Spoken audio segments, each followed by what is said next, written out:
Hey guys, Cam for 15 back it up with another video for you guys. Back with the final episode review of Dragon Ball Daima. Now, while my co-host is not on the channel for the final episode review, um, he went to Mexico this weekend. So yes, I will be reviewing the final episode of Dragon Ball Daima. Maybe I'll do a follow-up video with him and we can talk about some other revelations and maybe our overall thoughts about Dragon Ball Daima as a whole and everything. But today was the last episode of Dragon Ball Daima, and it was a sad ending. One, it was a sad ending for Dragon Ball Daima because, number one, most importantly, this was the last official work that Akira Toriyama ever worked on. So going forward with whatever content we get, whenever we get it, it will be under someone else's name as opposed to Akira Toriyama. Akira Toriyama will be like, yes, it will be, the name will still be like, this is the story of Akira, story and work of Akira Toriyama when it comes to these characters and this in Dragon Ball as a whole. But now it's going to be under the corporations at hand, right? So there's that. That's a sad thing because now whatever we get Dragon Ball related going forward into the future, it won't be done by Akira Toriyama. It will be done by somebody else. So there's that. And then also, I guess my second point is strictly, we don't know when the next thing we're gonna get with Dragon Ball. And right now, we're back on the hiatus train of Dragon Ball. We don't know when the manga is coming back to continue the story. We don't know when the anime is going to be greenlit. We don't know if there's going to be a movie coming anytime soon. We just don't damn well know. Now, that sucks altogether.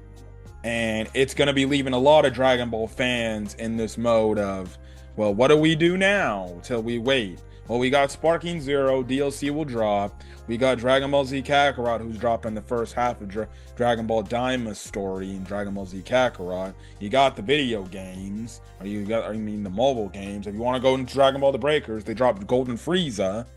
So realistically, the only thing we got is the video games that are keeping the series alive somewhat. But in terms of what's for the future, I don't know. I don't know when the next manga chapter is going to come out. I hope we get an announcement that the next manga chapter that's going to continue the story of Dragon Ball Super comes out next month in March. That's what I hope, because we haven't had a fucking Dragon Ball Super manga chapter in one whole damn year since Toriyama last passed away, realistically. We've still been waiting when the manga is going to continue. At some point, they're going to have to address this and say, are we done, or are we just going to continue on and we're going to write Dragon Ball in honor of Akira Toriyama? Or are we just going to do one more final arc, this is it, and then that's it for Dragon Ball altogether, and that's it? No more Dragon Ball going forward, which means, okay, then please, for the love of God, just adapt the Moro and the Granola arc, and then adapt the final Black Frieza arc. And then we can conclude the story. Dragon Ball don't have to come back no more because the author has passed away. But we'll see. We'll see. Does Toritaro have more ideas? Akio Iyoku, I know he's not liked much by Shueisha. Like, Shueisha hates his ass. I know from, I know that apparently the dude has a bunch of old, ideas that he has that he wants to do. It's just Shueisha hates his ass. So that's the thing, but we'll see. We will see where Dragon Ball goes in the future. But let's talk about this episode 20. And we get we get the final climactic fight between Goku and Gomah. Again, the fight was absolutely amazing. I've seen adult Super Saiyan 4 Goku versus Gomah. Crazy back and forth action. So you basically have it to where Gomah's still regenerating every little damage, or every time Goku damages him to a crazy point. But Goku keeps letting up and he keeps fighting to the point like He unleashes probably again, if not, a very iconic Kamehameha. Again, the Kamehameha continues to be the most iconic move in anime history, in just Shonen Jump history. I don't care. Gumma knows this. The whatever stuff, the Detroit Smash, any special move a main character has, it does not live up to the freaking iconic hypeness that is the Kamehameha unleashed by Goku. Whether it's Sean Schimmel saying it, or the Japanese voice actress of Goku saying it, it never gets old. It never gets old. It's always going to be just an epic scene, and they always, when they want to have an epic Kamehameha, they have a damn near epic Kamehameha, and this one was pretty damn epic. Like, this man ripped holes. A Super Saiyan 4 Kamehameha ripped holes not only in the demon realm, splitting all the different freaking realms. It split a hole through fucking Gomah. I'm just like, what the hell? Now, I will say, I'm like, okay, that's some sort of power right there, but you're telling me SS God Goku or freaking Super Saiyan Blue or even Ultra Instinct fucking Goku couldn't fucking blow a hole through any of these fucking characters? Now, some of these characters are on like goddamn god tier levels. Like, okay, yeah, I'm not expecting him to blow a hole through Beerus. But, like, you could say, well, why couldn't he do that against Hit? He should have blown a hole against Hit in the freaking Universe 6 arc, right? The Universe 6 arc, right? Should have did that. Why couldn't he not do that against freaking Goku Black or freaking Zamasu? Yes, Zamasu would have came back to life regardless, but you're telling me he could not blown a hole through the dude? Shit. Like, you're telling me it's all this crazy stuff. Jiren, okay, yeah, I guess. Broly, yeah, okay, I get it. Moro, I know he got stronger as the arc went on, but like still, like there was no hole. There was chest. I gotta go back and rewatch or reread the Granola arc if I want to. I heard it's better you read it back to back to back chapters, and it's better in one whole sitting than it is on a week to week basis like I did. But I don't remember him doing that to Gas. Unless my memory. Again, I haven't touched that arc in forever. But you get my point, right? I'm just like, oh, but it was an impressive moment. It was definitely an impressive moment. So after this happens, it shocks everybody, man. It shocks everybody.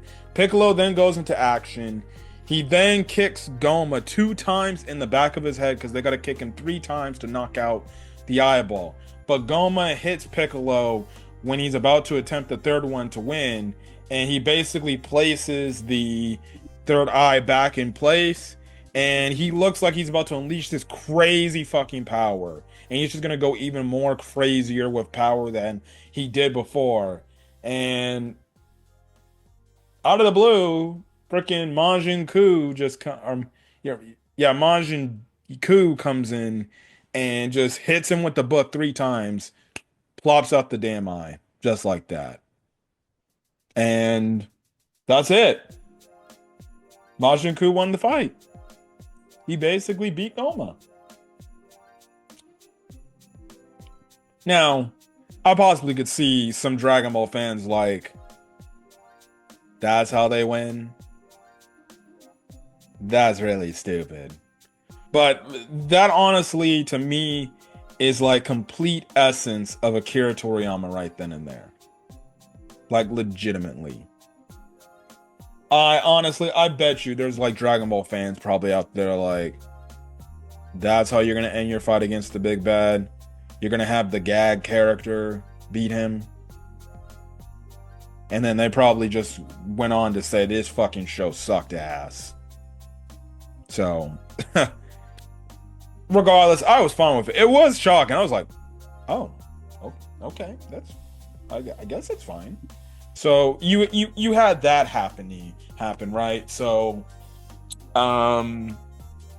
Gomah's defeated. He goes back to his little freaking small form and everything. The third eye drops down, and Glorio just legitimately just boom. He steps on that thing, thus getting rid of the third eye 100% permanently.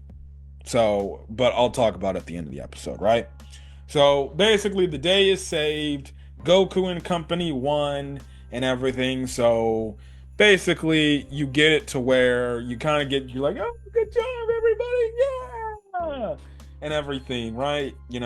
So there's that and everything. Aaron Su gives Majin Ku props and everything. So yeah. So what basically happens in the epilogue is we basically get revealed like, okay, what's gonna happen now? What is going to happen now that Goma's down, defeated, right? So one, Marba, who made Majin Ku and Do, returns, right? And basically, they seal Goma and Degasu in this damn bottle, and they're basically in this prison. Honestly, this looked like an homage to the Mufuba, aka the evil containment wave. If you don't remember what the hell the evil containment wave was, it was back in the original Dragon Ball. Demon King Piccolo essentially was in it thanks to Master or Master Roshi's master, and they tried to use it on Demon King. Master Roshi tried to use it on Demon King Piccolo again, but it failed.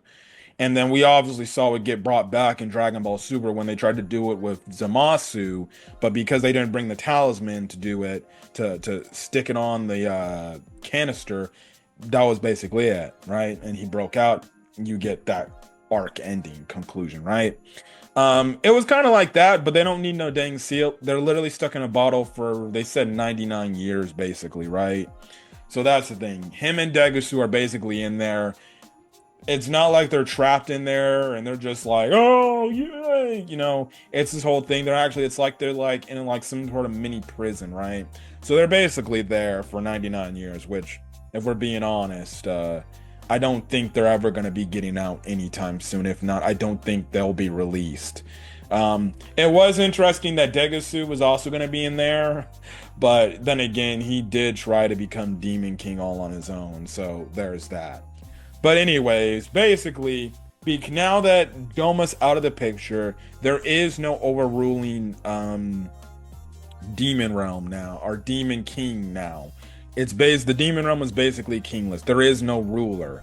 So then they basically, they first asked if, I think it's Supreme Kai. Supreme Kai goes up to Eren soon. He tells his sister, he's like, hey, why don't you become the new ruler?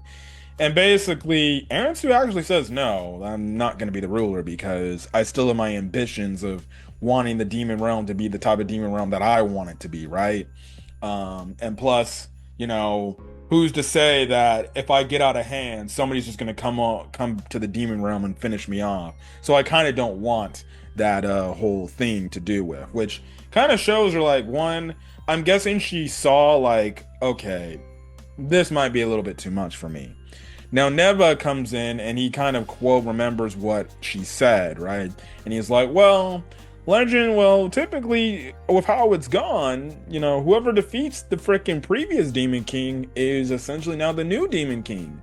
Now you would think, oh wait, then that means it would be Goku. So that means Goku would technically be the ruler of the Demon Realm. No, it's not Goku. It looked like it, in the way the anime pictured it or showed it, it looked like it was going to be him. Because all the characters started looking at him. But then they just said, but then they focused on Ku because Ku was actually the one that stopped Goma and got the third eye out of him. And basically, Majin Ku is now the new Demon King. Who would have thought? Who would have thought? Look, I did not predict this at all. It was like, oh. And basically, you just have it to where Majin Ku just names all these ministers that are going to be under him and help him protect the peace in the Demon Realm. Now, he says like he's going to protect the peace, but make it dangerous enough to where it's feared from the outside world. And he makes even his creator, his like minister, like vice freaking Demon King, right? Our Demon Queen, I guess you can say, vice, Demon Realm ruler, right? And then starts giving other, people titles. He like makes Neba a minister. He makes Majin Du a minister. Glorio's a minister. Pansy's father is a minister. They're going to be the ministers of the third demon realm and everything. And basically any other demon character that we've come across from the demon realm, they're a minister, right? So Majin Ku basically now rules the demon realm, and Arensu's gonna help him, and everything. And honestly, she actually is okay with this. Like, it really goes to show you, like, honestly, Majin Ku had changed her.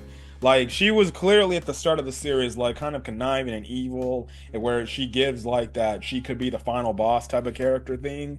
But in reality, no. Like, Majin Ku and Majin Do realistically made her change, and honestly made her change for the better. Which typically it would be Goku that would do that, but he actually kind of did that with Glorio morally than Arensu, because they barely knew Arensu, and it was Majin Do mostly that helped Arensu kind of have a change of heart and change. Now, even though Arensu says, like, I'm still gonna be me, right? I ain't changing, but honestly, it seems like she's changed for the better, and it seems like she's going to be good. So that's the thing and everything, right? And Majin Ku played a heavy role in changing her. So, okay, that's pretty cool. So we get the last few minutes of the episode. Basically, Goku and the others are preparing to leave the demon realm to head back to Universe 7. Pansy gives Bulma like a whole freaking truck's worth of freaking that Mongenite or whatever, that ore that basically can help them go use the ship to go take them to the demon realm if they wanted to, right? We don't also find out if, like, they're just gonna make if they're gonna make what's his face, Warp basically, able to well, clearly they did, right? But maybe it's gonna be like, oh, if you guys want to come to the demon realm, you guys can come say hi or something, right? So there's that. But basically, they start to say their goodbyes. Now, we do get an interesting conversation with Goku and Vegeta. Now, Goku and Vegeta have a conversation with this episode. Now, I've been saying for the last few weeks, like, okay, Super Saiyan 4 being revealed. That's great. That's fine. I'm cool with that. How are they going to explain that? Because this takes place after the Majin Buu saga, but before Dragon Ball Super. So here's the one thing that we get revealed in this episode, in this conversation. Now, Vegeta's like, how the hell could you hide another form from me? And Goku says he was actually training to try to transform into Super Saiyan 4 after the fight with Majin Buu. He just never could do it, and he just said, well, hey, what's a better time to try it out now? So it's revealed that in this conversation, Goku had discovered the powers about Super Saiyan 4. Now, how? I don't know how. Okay. He just never could transform into it fully. And I'm guessing Neva's magic basically awakened that hidden dormant push he needed to be able to go into the form, right? So this was not a form that Neva just used his magic and awakened some weird Saiyan genetics within Goku. No, Goku was training after the Majin Kid Buu fight, and he just never could transform into it. He knew, okay, I have this power. How can I unleash it at will? He never could do it. Neva basically used his magic to bring that potential out, and he can now transform into it at will, I'm guessing now. So basically, this means this was not a magic-based transformation. Neva did not force it to happen. And this is a transformation that Goku can just transform into at will. Now, the reason why there is problems in this whole statement is this. Why the fuck did he not use this against Beerus in their fight on King Kai's planet then? Because remember, he goes Super Saiyan, then he goes Super Saiyan 2, and then he goes Super Saiyan 3, right? So, but he doesn't, and Goku in that freaking Whether you read the manga version of the frickin' arc, or you watch the movie, or even the TV anime, he says Super Saiyan 3 is his strongest form. And obviously at that time, obviously, King Kai made a big point like, bruh, Vegeta, he knocked Goku out of Super Saiyan 3, bruh. This man Beerus is a problem. So that is the only issue in this whole fucking thing. I don't know, dude. I don't know. Now, again, you can just chalk it up to say, and really realistically, the only thing to really give an answer to is, well, Toriyama never had any plans back in 2013 when he released Battle of Gods to have a Super Saiyan 4 actual, like, from, kind of copy and paste from GT to put into this movie, or to put in this movie. Like, that concept was never even thought of by Toriyama. Clearly, that's the number one reason why. Which, writing like this makes no sense, because it's like, okay, you need to know if this is going to be in the Dragon Ball Super timeline. You need to know that, okay, Goku went as far as Super Saiyan 3 against Beerus. Blah, blah, blah, blah, blah. Honestly, it would have made more sense if this was a magic-based transformation that Neba then went up to Goku and said, hey, just to let you know, I was only able to bring out that power for this certain amount of time. I don't think you'll be able to access that power again. If they had came out with that, that would have made sense. But now, we find out that Goku's had a Super Saiyan 4 this entire goddamn time. So he's had it throughout all the Super, he just never fucking used it. Okay. So Goku's got 5 forms now. He's got he's not got 5. He's got Super Saiyan, Super Saiyan 2, Super Saiyan 3, Super Saiyan 4, and Super Saiyan God, that's 6, Super Saiyan Blue, that's 7, Ultra Instinct Sign, that's 8, and then MUI Goku, that's 9. So the man's got 9 transformations now. If you look at the Dragon Ball series as a whole, he's got 9 officially canon forms now. So that's the thing. Vegeta ended up getting pissed. He's like, how could you not tell me about that? And basically Goku's like, well, shit, you never told me that you could go Super Saiyan 3. And then Vegeta's like, ugh! So I guess that's Goku's way of saying, well, bitch, please. You never told me you went Super Saiyan 3, so why the fuck did I have any right to tell you about Super Saiyan 4? What the hell? And they also, in the episode, do confirm that it's called Super Saiyan 4. So it's not some different Super Saiyan name. They literally say it's called Super Saiyan 4. Now, whenever the manga comes back, will they do this whole thing when Goku fights a new opponent or a new enemy? He's going to go through each and every single Super Saiyan, and then he's going to go Super Saiyan 4 if we get another movie, right? He's going to go through like Super Saiyan, then he's going to upgrade to like Super Saiyan 2, then maybe he'll fight a little bit in Super Saiyan 3, and then go Super Saiyan 4, and then Super Saiyan God? I don't know. Can he also stack Super Saiyan 4 with Super Saiyan God abilities? I don't know. Well, that definitely could be something in the future. Maybe we get that as being Goku's final form, and we legitimately could be getting a silver freaking Super Saiyan 4. Because we already know Super Saiyan God is basically Goku using... So the red hair form is basically Goku using God energy in his base form. Super Saiyan Blue is basically using God energy when he's a damn Super Saiyan. Now, we don't know if he can do like Super Saiyan Blue 2 or Super Saiyan Blue 3, right? And stack the, you go and transform into like a Super Saiyan 2, but add that with the God Key. Maybe he can do that where with Super Saiyan 4, he can not only go Super Saiyan 4, but stack using God Key on it, right? I don't know. And if he can use Ultra Instinct with it, look, clearly they could be introducing they could introduce a damn new guy, a brand new transformation for Goku. And for all intents and purposes, this could be the form that ends up defeating Black Frieza. I'm just saying. They introduced Super Saiyan 4 for a reason. If they want to do the route of they want to stack Super Saiyan 4 with a god form, whether it's MU, whether it's Ultra Instinct or one of the god forms, and that's the way how they'll be able to defeat Frieza, I don't know. I would think it's going to be more of the first. He's going to probably, see if he can try to stack Super Saiyan 4 with, Ultra Instinct, right? So we'll see. Maybe that is the new form that they can look forwards to for Goku to take overthrow and defeat Frieza once and for all. Honestly, at this point, give us complete fan service. The design would probably look more akin to that Dragon Ball AF Super Saiyan 5 design if we're being honest, right? Especially if they do the silver thing.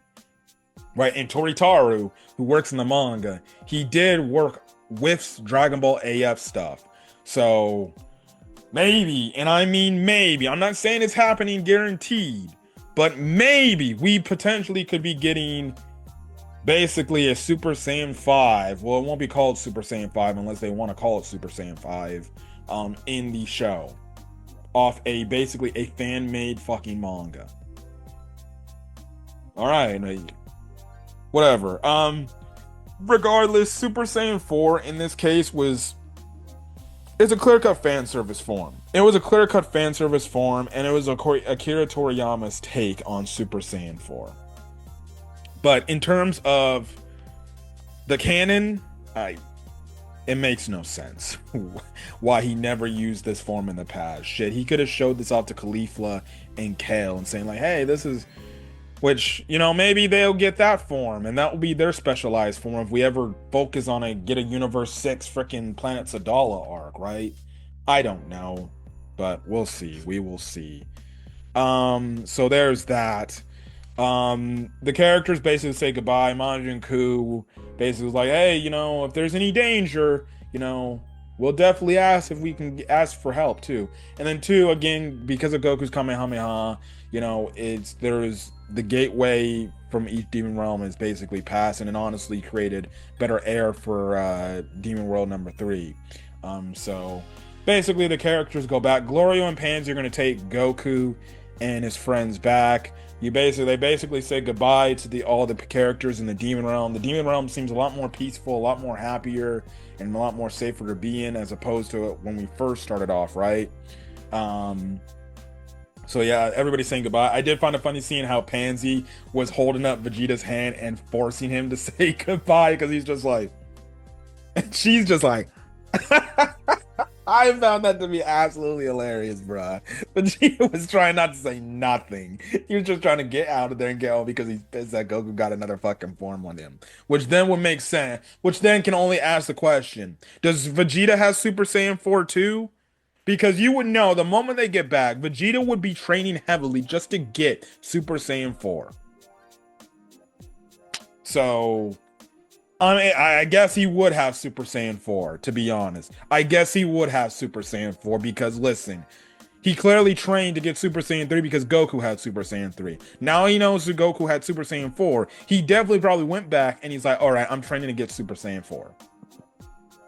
I'm not letting Kakarot outshine me.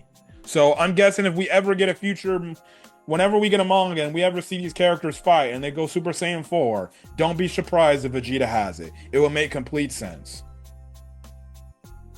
Anyways, yeah, so they say their goodbyes. You get the credits playing the opening song and everything, and then they stop by the one lady with the bugs, right? And basically the lady's like, wait, you're that boy that I saw only a few days ago, right? And yeah, and then basically Goku, he wanted to stop by the shop to get the revive bugs because he says they're running low on sensu beans on Earth, so he's like, better not than anything. And basically while they're going through it, right, there's also these other bugs that the lady says will make your skin smoother by 10 years. Bulma is definitely fucking into this, and she's like, I will buy it all, please. Give it to me. Because even on the way to the store, she was looking at her skin. It's kind of her trope now. She's more worried about her fucking looks and everything now. And then at the end of the episode, right, they basically like, wait, what the hell is that? And basically the lady is like, oh yeah, those are actually the third eyes right there. We had a set of three, but you know, the third one went missing, so we only got two left, right? And there's two more third eyes in there. And then basically the episode ends with all the characters, Goku, Pansy, Bulma, and Gloria like, oh fuck, what? And then that's how the show ends. So I don't know what they did with it. I'm guessing they must have bought it, and they might, or maybe Glorio and Pansy must have bought it, taken it, and said, "We're destroying this shit because we cannot let another ruler do this." Right? Which is kind of crazy that they have. There was two more third eyes. So I'm guessing if you put all three third eyes, you would be immensely powerful. You'd probably be legitimately probably the strongest being in the entire in the entire fucking multiverse. You might even be fucking stronger than all the fucking gods in all the different universes. The question is, would they be able to stand up to the priest if you put all three eyes in? I don't know.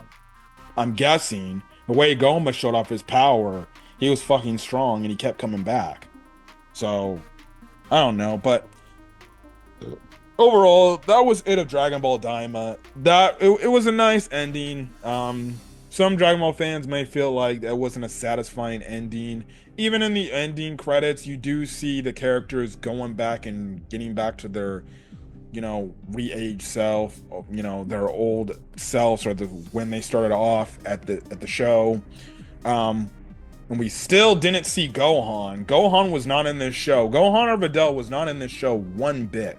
Not even in the ending credits. We don't see them cutting over like, huh? What the hell? So, Gohan and Videl were not in it at all, and not in it all at all in this show. I don't know if they were out on a date or something, because at this point they'd be dating, unless they're, I guess, on their honeymoon. Maybe that's the thing, you know, they went on their maybe they were on their honeymoon. That's probably why they freaking, you know, were never around. I'm guessing, you know, maybe they finally went on, they got married. Maybe it was like recently after their wedding, right? And they ended up going on their honeymoon. And that's why we don't see them. That's my only best guess as to why Gohan and Videl never showed up. Yeah, we saw Hercule say we saw Hercule, but we don't know whatever the hell Gohan and Videl were at. So I'm guessing my best guess is this must have been around the time when they got married. They must have gotten married recently and they're on their damn honeymoon. Now, why Toriyama and the writers didn't put it on saying, hey, where's Gohan? And Goku just said, oh, Gohan's on his honeymoon with Videl. You know? I don't know. But regardless, Dragon Ball Daima. Again, I'll have to talk to my co-host to see if he wants to do kind of an overview of the series, but I'm kind of giving my overview here. But Dragon Ball Daima. When it was first announced, a lot of people, not a lot of people, well, not everybody in the community, but a good chunk of people in the Dragon Ball community just did not give this show a fucking chance when it was first announced because it wasn't their precious Dragon Ball Super Season 2. And people did not like it. And I always said, okay, this isn't what I wanted to see in Dragon Ball, but I will give it a chance because it is Dragon Ball. So, essentially, my thoughts on Dragon Ball Daima is I enjoyed it. I had a good watch. I liked the characters, the new characters they introduced. I enjoyed the story. It was just old classic Dragon Ball stuff that Toriyama likes to write. You know, you get your Dragon Ball content and you get your Dragon Ball Z content in it, and even a little bit of Dragon Ball Super content with the lore that they dropped that potentially could be used for the future of the series. If there's anything that they can use from this series going forward in the future, is the many lore drops they did just coming out of it. That's one thing that they can use for Dragon Ball Super going forward if they continue the series. The lore that they put in this show alone can expound into Dragon Ball Super content, you know. But you get a bit of everything in here, and shit, even throwing Dragon Ball GT, Goku and the others turning back, well, Goku turning back to a kid, Super Saiyan 4. It's basically everything anything that was incorporated with Dragon Ball, any main Dragon Ball series was in this show. You got the original Dragon Ball, you got Dragon Ball Z, you got Dragon Ball GT, and you got Dragon Ball Super content, all in one freaking show in 20 episodes. Now, do I wish some of the episodes were not fillery episodes and they were more focused on the story, so where maybe we could have maybe even a better proper ending? Yes, I think like that one episode, middle in like the middle teens, where it was them just going to the giant thing. They could have thrown that episode away, or they could have just made that episode a little bit thing, and then who knows, maybe episode 20 is a more proper climax. I'm not saying I don't like the ending. It did feel a little bit, I can see why some people may say, well, the ending does feel a little bit unsatisfying. Unsatisfying. We don't see Goku and the others go back to Earth, right? You know, I will say, albeit I enjoyed the show, there's many times where there is filler, and the filler was all right. It wasn't the best, but it was all right. But episodes like that giant episode when they were going up against that one giant dude, I could have done without that episode. That didn't need to be its own episode. They just made that episode just to stall for time, right? And just have a little bit of comedic moments right then and there. But I enjoyed it. It was kind of like a take on Dragon Ball GT with a little bit of differences, right?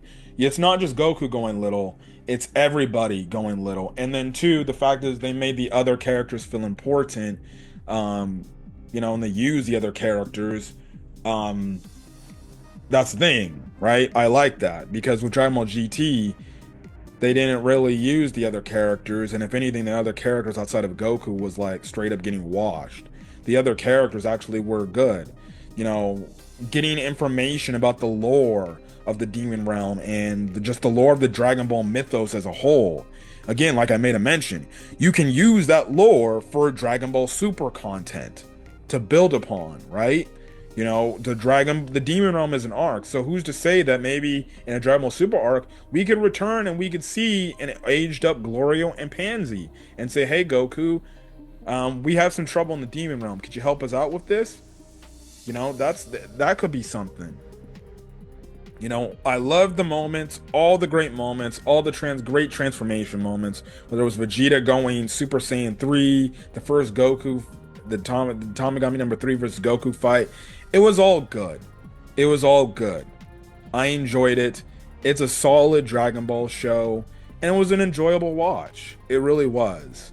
And for people who just didn't watch it or just hated it from the jump, well, okay then. Just come out and say it's not your cup of tea and you stop watching. But that's the thing. Whatever. Now, some people are not going to like this show. Some fans are not going to like the show for their reasons, and that's fine. I thought this show was a really good Dragon Ball show. And this is a show that I would rewatch all the time. So, yeah, but that's basically it. Right now, we have the only other thing new for Dragon Ball is basically Dragon Ball Daima English dub. They are on episode 8 now, which is the episode where Goku fights Tamagami number 3. So it's going to be amazing to hear the future episodes dubbed and Stephanie Nadoli, who came back to be Kid Goku, do the Super Saiyan 4. And then shit, I didn't even think about it. It's like when the characters go back to being their adult selves again, we're going to hear the main cast of characters. We're going to hear the main Dragon Ball cast basically get a nice coordinated fights. And we're going to hear how Christopher Sabat's, Super Saiyan 3 Vegeta sounds like. It's going to be, I'm going to be very hyped to hear how Super Saiyan 4 Goku or Sean Schimmel's Goku's going to sound. It's going to be different than his GT Super Saiyan 4. Is he going to have something new to this one? Or is he going to add something, or new to this new Super Saiyan 4? Or is it just going to be the same Super Saiyan 4, right? Which, it's going to be cool to hear him reprise that role and play that transformation again, albeit it will be for one episode, but you get my point, right? So we'll hear Sean Schimmel, fight again in the episode against Gomah. So, hey, look, That's good. That's cool. Everything. So, yeah, but that's basically it for me. So, nothing else left to do with Dragon Ball. I still got to do my Dragon Ball Super chapter review and everything. I'll get that out as well. But yeah, but overall, that is basically it of Dragon Ball Daima. Again, I don't know where the future of Dragon Ball is going to go now, with Toriyama now has fully passed, and this is basically his last work. I don't know what the future for Dragon Ball is going to be. Again, I hope they continue making content. And I hope that we get content sooner rather than later. Whether that's the manga or we get announced a new anime or a show anytime soon. I just want new Dragon Ball content and I want to continue in this universe. Yes, as much as the current Dragon Ball sometimes frustrates me with certain story choices. Always still excited to watch and see and read new Dragon Ball content because at the end of the day, I'm a Dragon Ball fan, and Dragon Ball was my first anime, which let me watch all these many different other animes. So again, if it wasn't for Dragon Ball, I don't know what I'd be doing in terms of what I'd be watching. And, you know, shit, this channel probably wouldn't even be a thing if it wasn't for Dragon Ball, because I made the channel strictly to talk anime stuff. And if it wasn't for if it wasn't for Dragon Ball, if it wasn't for Akira Toriyama creating Dragon Ball, I would not be into anime probably. So again, like I said in my rest in peace video for Toriyama, thank him to Toriyama and thank Akira Toriyama for making a really good show. And it sucks that this is his last work that he's ever worked on. I bet he had a bunch of other ideas, but he tragically passed away. And the crazy part is, this episode aired the day before he actually passed, which is crazy. It would have been tomorrow will be his anniversary of his death. So, yeah, man. Sad. It is sad, but hopefully we get new Dragon Ball content in the near future and we don't have to wait as long, and things like that. But yeah. But anyways, I'm gonna get out for guys. If you guys like the video, leave a like, put in the comment section your thoughts, hit that subscribe button if you want to get more Dragon Ball content or any other anime content I upload to the channel and things like that. And yeah, but till then guys, stay safe out there and have a great rest of your day or your night. Till then guys, peace.